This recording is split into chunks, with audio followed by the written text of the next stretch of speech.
Bonjour, bonsoir, cela dépend de l'endroit où vous me suivez en ce moment même. Bienvenue dans la minute utile de l'apôtre Victor Maconda. Une minute pour vous faire réfléchir, une minute pour l'impacter et une minute pour changer votre vie. En tout cas, je suis Merkel de l'Église universelle de Dieu, l'Église pour tous. Aujourd'hui, c'est la fête des pères et c'est pour cela que nous partons à la recherche de l'apôtre Victor Maconda qui est lui-même père et lui-même grand-père. Le sujet du jour, c'est combien de pères une personne peut-elle avoir. Donc c'est pour ça que nous partons à sa recherche aujourd'hui. Bonjour. Bonjour, ma sœur Merkel et ma fille dans la foi Merkel. D'après vous, combien de pères une personne peut-elle avoir? Et est-ce que la fête des pères est-elle biblique?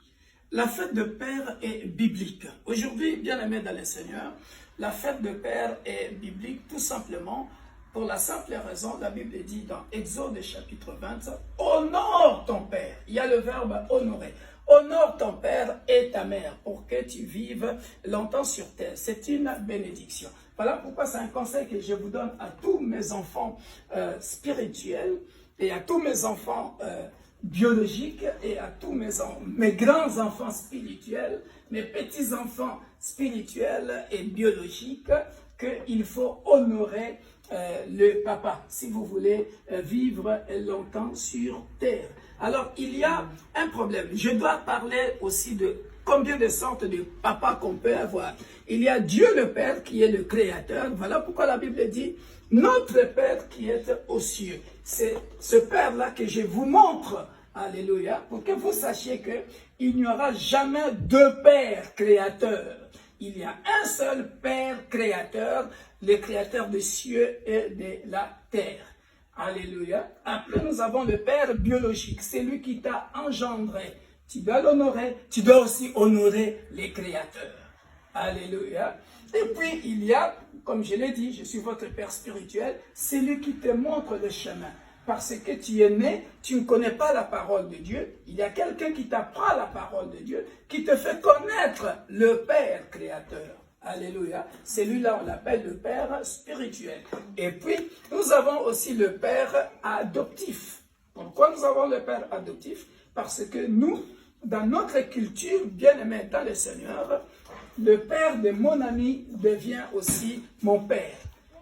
Alors que dans certaines cultures, moi, on m'appelle parfois Victor. Un petit de rien du tout, il m'appelle Victor. Il m'appelle par mon nom. Et pour nous, dans notre culture, cela n'est pas honorifique. On appelle le papa de son ami, on l'appelle aussi papa. La maman de son ami, on l'appelle aussi maman.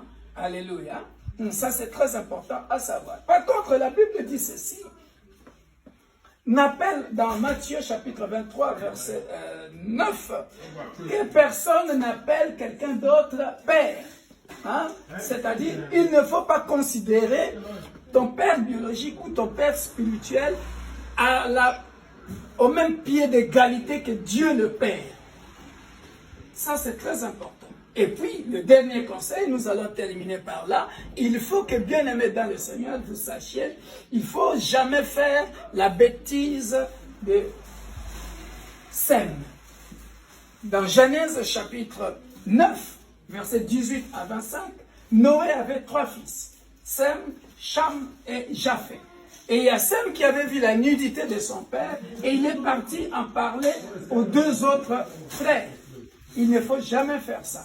Un enfant doit savoir garder la nudité de son père spirituel et de son père biologique. Ça, c'est très important. Ne parlez jamais du mal de ton père biologique ou ton père spirituel.